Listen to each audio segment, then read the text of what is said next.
Bonjour à tous, le festival Festar, c'est à Montpellier, dans le département de l'Hérault, dans la région Occitanie. Un festival assez impressionnant puisqu'il propose des effets spéciaux.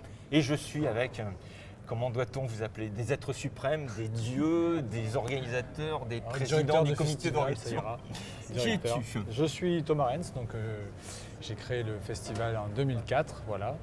Et je suis avec ma collègue Marie, responsable de la manifestation. Il m'a déjà présenté. Oui, voilà, moi c'est Marie, du coup, Marie Arteta, et j'ai rejoint l'équipe de Thomas il y a 2 ans sur le festival, en fait, depuis qu'on s'est déplacé sur Montpellier. Alors, première question toute bête. Qu'est-ce que c'est les effets spéciaux ? Waouh. Au musée des Confluents à Lyon, il y a une exposition qui s'appelle Le cinéma inventé et il y a une grande partie sur Georges Méliès. Oui. Et ils disent c'est lui le premier inventeur, c'est-à-dire la Lune et la fusée qui rentre dans l'œil.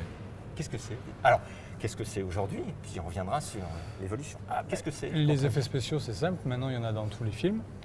Que ce soit les effets spéciaux qui sont faits sur le plateau, c'est-à-dire tout ce qui est explosion, maquillage, accessoires, décors, tout ça, le son. Et après, qu'on appelle SFX. Qu'on appelle SFX. Donc ça, c'est la catégorie SFX. Et il y a aussi la catégorie VFX. Donc tout ce qui est numérique. Tout ce qui se fait sur ordinateur, comme là-bas, et qui, en fait, est intégré dans les films. Voilà. En fait, c'est ce qui truque l'image. C'est la manière de truquer l'image pour apporter un visuel que l'on souhaite. Rendre l'irréel réel. Voilà, c'est ça, exactement. Créer des univers imaginaires. On se pose toujours la question de savoir, moi, avec mes yeux, est-ce que je suis capable de voir ce type de choses ? Si vous voyez un gros film américain, genre Star Wars, là, vous les verrez forcément. Il n'y a que ça. Et puis après, si vous voyez un film genre de Rouillé d'os de Jacques Audiard, quand Marion Cotillard n'a pas de jambes, là, vous le voyez moins. Mais bon, il y a une chaussette verte et une jambe en moins.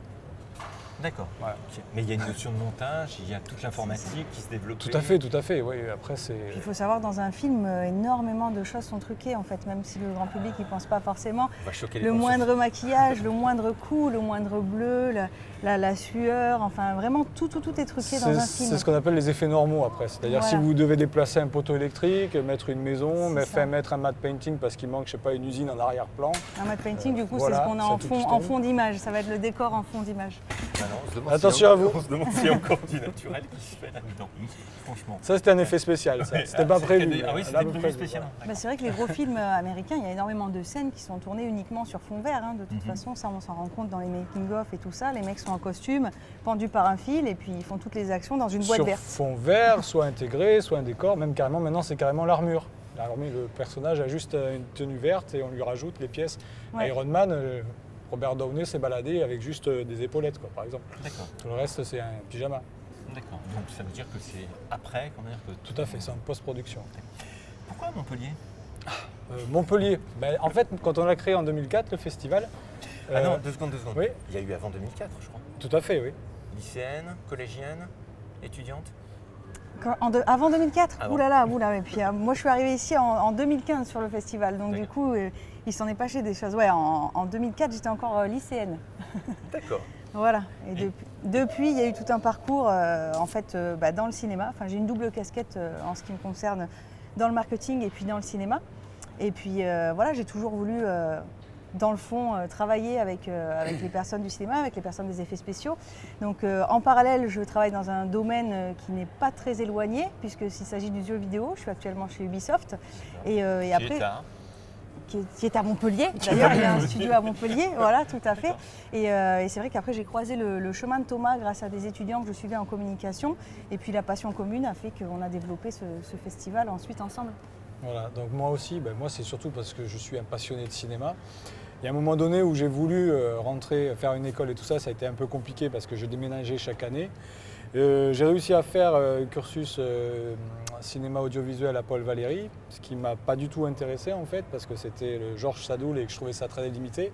À l'époque, il n'y avait pas encore le numérique, donc c'était vraiment que des cours très théoriques, en cours magistraux, donc pas vraiment intéressant. Donc je me suis dit, puisque je n'ai pas pu faire un cursus de cinéma parce que je ne suis pas à Paris et tout ça, ce que je vais faire, c'est que je vais amener le cinéma à moi. Donc la première chose que j'ai faite, c'est que j'ai créé un festival avec Morte qui s'appelle Écran Libre, qui a maintenant 20 ans, il existe toujours, et qui était un festival de court-métrage, donc tout à fait classique, mais bon, qui avait le mérite d'exister. Et puis quand je suis parti de ce festival qui était là-bas, je me suis dit, il faudrait que je crée un autre festival avec une thématique bien précise. La question s'est posée, qu'est-ce qui n'existait pas en thématique de festival? Donc de là, avec mes collègues Jean-Pierre Spiro et Florian Gazan, on a réfléchi.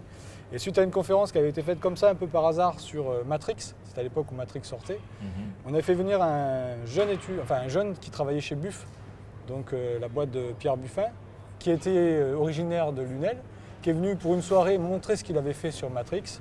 Et de là est venue l'idée en fait de créer Festar. Parce qu'il faut savoir que les effets spéciaux en France, il n'y a pas de récompense. Donc le but c'était de créer un festival qui mettait en avant tous ces gens qui travaillaient sur les effets spéciaux numériques ou autres. Après est venue l'idée de développer à tout ce qui était effets spéciaux dits de plateau. Voilà.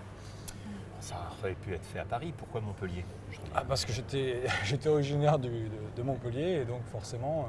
Montpellier c'est arrivé un peu par hasard, Montpellier, parce que comme on a commencé au Gros du Roi, Montpellier est arrivé. Quand on a commencé au Gros du Roi, pour tout vous dire, on s'est dit on aimerait bien que ça arrive. Le Gaumont venait d'arriver, donc nous on aimerait bien le faire au Gaumont, mais c'était encore compliqué d'arriver là et on n'avait pas assez de bagages en fait pour leur proposer quelque chose de vraiment concret. Il a fallu attendre 10 ans pour leur demander un peu par hasard et ils ont mis 2 jours à nous répondre pour nous dire banco pour le festival. Ils voulaient faire une manifestation sur leur métier et nous on est arrivé au moment où il fallait et ça a mis 12 ans. C'est marrant, c'est exactement ce que disait Jean-Marc hier, s'il a installé sa société à Montpellier, c'est que justement, ici ça réagit très fortement. C'est-à-dire qu'ils n'hésitent pas à y aller. Est-ce que c'est spécifique au sud de la France? Parce qu'on pourrait dire que Paris c'est plus simple, il y a tout. Peut-être qu'il y a ce côté un peu plus passion. Parce que justement, il n'y a pas tout le microcosme parisien qui est peut-être un peu trop pro pour essayer de s'ouvrir sur ce genre de festival un peu fou. Et là, il y avait l'envie, je pense, de plusieurs forces vives justement de se lancer dans l'aventure. Puis qui est même too much à Paris d'ailleurs, parce que les gens se lassent. C'est vrai qu'il y a tellement de courts-métrages tournés chaque jour à Paris. On s'en rend compte même quand, à l'époque, moi pour certains courts-métrages, j'avais cherché personnellement des lieux sur Paris. On se rend compte que tous les bars nous disent moi tous les jours j'ai quelqu'un qui vient me demander de tourner un film ici. Donc peut-être que là-bas ça s'essouffle un petit peu. Et ici à l'inverse, on a des collectifs qui se créent de plus en plus, de jeunes cinéastes, de jeunes réalisateurs qui se lancent dans des web-séries, dans des courts-métrages et qui font vraiment vivre la région. Et ne serait-ce même qu'en termes de bureau des tournages, on a un bureau des tournages qui est assez récent ici sur Montpellier, qui a quelques années et qui finalement s'est retrouvé dans le top en termes de nombre de tournages, puisqu'ici on a énormément de décors différents, on a le temps aussi qui est plutôt favorable pour les tournages, donc c'est vraiment un lieu idéal. La preuve, il y a des séries qui se sont installés à 7 ou les grosses séries maintenant de France Télévisions, etc. J'ai croisé une maman avec sa petite fille de 7 ans mercredi après-midi qui m'a dit c'est génial, il y a tout, pour tout le monde. Les passionnés, les pas passionnés, les petits. C'est un peu aussi le but du festival, c'est que c'est un festival tout public. Voilà. Contrairement un peu à ce qui se faisait à Imagina où il y avait des conférences sur les effets spéciaux et encore c'était très, très restreint, c'était réservé aux professionnels. Voilà. Quand on a commencé le festival, il faut savoir que ce sont les infographistes eux-mêmes qui étaient demandeurs de venir participer à la manifestation. On n'a pas eu à chercher longtemps pour les faire venir. On a lancé l'annonce pour le festival et tout de suite j'ai eu des gens comme Édouard Valton qui m'ont appelé tout de suite, on est intéressé pour venir, Hugues Namur à l'époque. Il y a plein de gens qui sont venus directement nous voir parce qu'ils voulaient mettre en avant leur passion, leur métier. C'est ça qui est beau en fait, c'est que ce sont des personnes qui finalement n'ont jamais l'occasion de présenter un petit peu ce qu'elles font. Et en fait le festival est fait pour tout le monde, donc on va avoir vraiment des conférences, des interventions, des séances qui vont être pour un public averti en fait, un public étudiant, un public du milieu, les professionnels, les passionnés. Et après ça permet également au tout public de découvrir finalement ce milieu-là qu'ils connaissent très peu, notamment grâce au parc où on peut découvrir des maquilleurs. Alors, c'est très ludique, donc ça plaît aux familles, ça plaît aux enfants. On a un spectacle également qui permet de montrer tous les effets de pyrotechnie, de cascade, de maquillage et qui permet de comprendre ce milieu-là de manière plus vulgarisée et plus simple. 2018 ? On a le droit de dire ? On parle pas encore ? 2018, mais on est déjà sur 2019. Oui, et c'est vrai en plus. Ouais. En plus, c'est vrai. Donc, voilà. L'évolution dans les... devenir le festival numéro 1 de Montpellier en termes de cinéma. Et devenir également une référence des effets spéciaux, parce que comme disait Thomas tout à l'heure, ce n'est pas forcément reconnu en France. Au César, on n'a pas de prix des meilleurs effets spéciaux, ce qui n'est pas le cas aux États-Unis par exemple. Donc c'est quelque chose qu'on souhaiterait développer vraiment, de ce côté-là. Et c'est pas simple. Et c'est pas simple.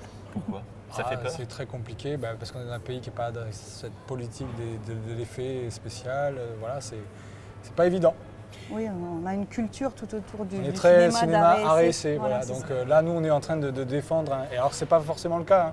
Un cinéma plutôt de genre, parce que forcément, il y a plus d'effets dans les films de genre. Tout à fait. Mais bon, il y en a dans tous les films, il y a des effets spéciaux. Mais après, faut se battre. Il y a des gens qui me disaient ça fait peur. Il y en a une autre qui m'a fait un comparatif avec le fait qu'en 2019, on va fêter les 50 ans du premier homme sur la Lune.